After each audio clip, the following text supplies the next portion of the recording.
किसकी स्त्री। यमुना के किनारे धर्मस्थान नामक एक नगर था। उसे नगर में गणाधिप नाम का राजा राज करता था। उसी में केशव नाम का एक ब्राह्मण भी रहता था। ब्राह्मण यमुना के तीर पर जप तप किया करता था। उसके एक लड़की थी जिसका नाम मालती था। वह बड़ी रूपवती थी। जब वह ब्याह के योग्य हुई तो उसके माता पिता और भाई को चिंता हुई। संयोग से एक दिन जब ब्राह्मण अपने किसी यजमान की बारात में गया था और भाई पढ़ने गया था, तभी उनके घर में एक ब्राह्मण का लड़का आया। लड़की की मां ने उसके रूप और गुणों को देखकर उससे कहा कि मैं तुमसे अपनी लड़की का ब्याह करूंगी। होनहार की बात की उधर ब्राह्मण पिता को भी एक दूसरा लड़का मिल गया और उसने उस लड़के को भी यही वचन दे दिया। उधर ब्राह्मण का लड़का जहां पढ़ने गया था, वहां वह एक लड़के से यही वादा कराया। कुछ समय बाद बाप बेटे घर में इकट्ठे हुए तो देखते क्या है कि वहां एक तीसरा लड़का और मौजूद है। दो उनके साथ आए थे। अब क्या हो? ब्राह्मण, उसका लड़का और ब्राह्मणी बड़े सोच में पड़े।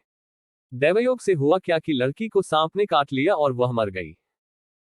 उसके बाप भाई और तीनों लड़कों ने बड़ी भाग दौड़ की, जहर झाड़ने वालों को बुलाया, पर कोई नतीजा न निकला। सब अपनी अपनी करके चले गए। दुखी होकर वे उस लड़की को शमशान में ले गए और क्रियाकर्म कराए। तीनों लड़कों में से एक ने तो उसकी हड्डियां चुन ली और फकीर बनकर जंगल में चला गया। दूसरे ने राख की गठरी बांधी और वहीं झोपड़ी डालकर रहने लगा। तीसरा योगी होकर देश देश घूमने लगा। एक दिन की बात है, वह तीसरा लड़का घूमते घामते किसी नगर में पहुंचा और एक ब्राह्मणी के घर भोजन करने बैठा। जैसे ही उस घर की ब्राह्मणी भोजन परोसने आई कि उसके छोटे लड़के ने उसका आंचल पकड़ लिया। ब्राह्मणी से अपना आंचल छुड़ता नहीं था। ब्राह्मणी को बड़ा गुस्सा आया। उसने अपने लड़के को झिड़का, मारा पीटा, फिर भी वह न माना तो ब्राह्मणी ने उसे उठाकर जलते चूल्हे में पटक दिया। लड़का जलकर राख हो गया। ब्राह्मण बिना भोजन किए ही उठ खड़ा हुआ। घरवालों ने बहुतेरा कहा, पर वह भोजन करने के लिए राजी न हुआ। उसने कहा, जिस घर में ऐसी राक्षसी हो उसमें मैं भोजन नहीं कर सकता। इतना सुनकर वह आदमी भीतर गया और संजीवनी विद्या की पोथी लाकर एक मंत्र पढ़ा। जलकर राख हो चुका लड़का फिर से जीवित हो गया। यह देखकर ब्राह्मण सोचने लगा कि अगर यह पोथी मेरे हाथ पड़ जाए तो मैं भी उस लड़की को फिर से जिला सकता हूं। इसके बाद उसने भोजन किया और वहीं ठहर गया। जब रात को सब खा पीकर सो गए तो वह ब्राह्मण चुपचाप वह पोथी लेकर चल दिया।